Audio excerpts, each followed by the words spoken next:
एक जाट का था, एक भाट का था। जाट की बहन थी, भाट की बहन नहीं थी। भैया दूज का दिन था। जाट ने कहा, आज भैया दूज है, मैं अपनी बहन के जा रहा हूँ। भाट बोला, मेरे तो बहन नहीं है, मैं भी चलता हूँ, मैं किसी को मुँह बोली बहन बना लूँगा। वे दोनों चल दिए। आगे चलकर जाट अपनी बहन के रुक गया। भाट ने देखा कि कुएं पर दो पनहारी पानी भर रही हैं, आपस में बात कर रही हैं कि आज भैया दूज है, आज हमारा भाई आएगा, जल्दी जल्दी चलते हैं। दूसरी बोली, मेरा तो भाई नहीं है, मैं किसके टीका करूंगी। भाट वहाँ पे बातें सुन रहा था। पनिहारी पानी लेकर अपने घर चल दी। पीछे पीछे भाट भी चल दिया। वह घर जाकर मटका रखकर चरखा काटने बैठ गई। जाकर भाट ने कहा, जी जी राम राम। मैं जो खड़ी हुई तो चरखे का तार टूट गया, वो जुड़ा नहीं।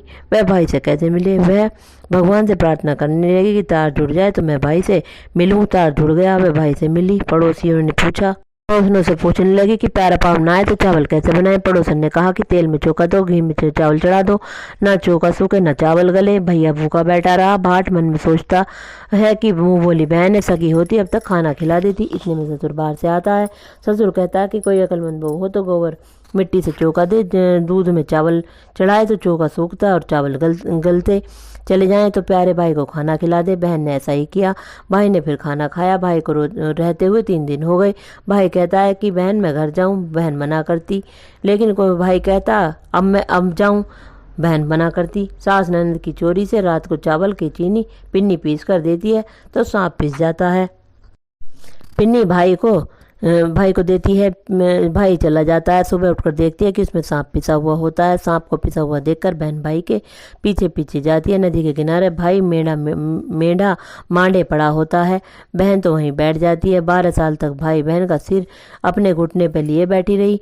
बिकीकर बोलती है, कांटे काट कटीली लागे, कांटे लागे फूल, फूल तोड़ माथे लगा लगा सोता वीर जगाती।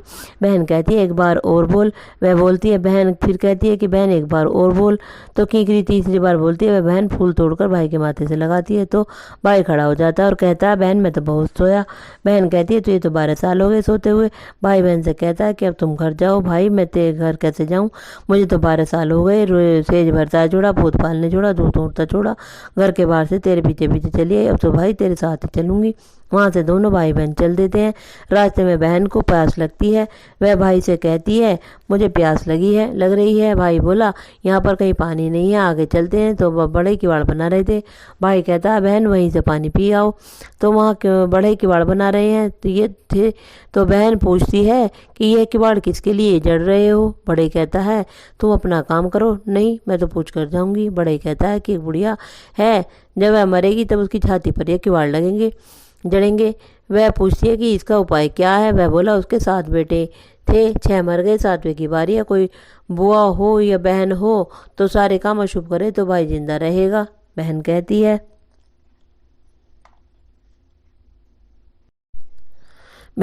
कि फिर इसका उपाय बताओ, क्योंकि उसका मुंह बोला भाई उस बुढ़िया का 7वां बेटा है।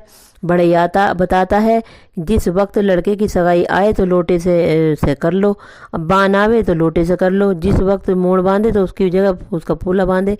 दरवाजे से बारात नहीं निकल, दीवार तोड़कर पीछे से निकाले, मर्दाना बेजर कर बहन बारात के साथ जाए तो नेक करवा ले। और एक पाली ले ले, जिस वक्त भाई फेरों पर बैठे तो नाग नहाएगा तो उस नाग को हंडिया में बंद कर ले। फिर नागिन आएगी तो अब उससे वचन भरवा ले।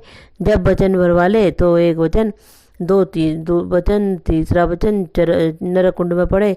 तब नागिन से कहे कि 7 भाई और 7 भाभियों को छोड़े। तो वह कहेगी, पापी हत्यारिन, तूने बहुत ठगा, जा बख्शा, तेरे 7 भाई और 7 भाभियों को छोड़ दिया। बहन ने ऐसा ही किया। तब 7 घोड़े और 7 डोले आए तो बहन सबको लेकर बारात के साथ वापिस आती है। बुढ़िया उसके कूले में जा पड़ी। वह सोचती है, जो मेरा होता आया वही होगा। 6 तो मेरे जा चुके हैं, अब 7वें की बारी है। इतने में सब आते दिखाई देते हैं।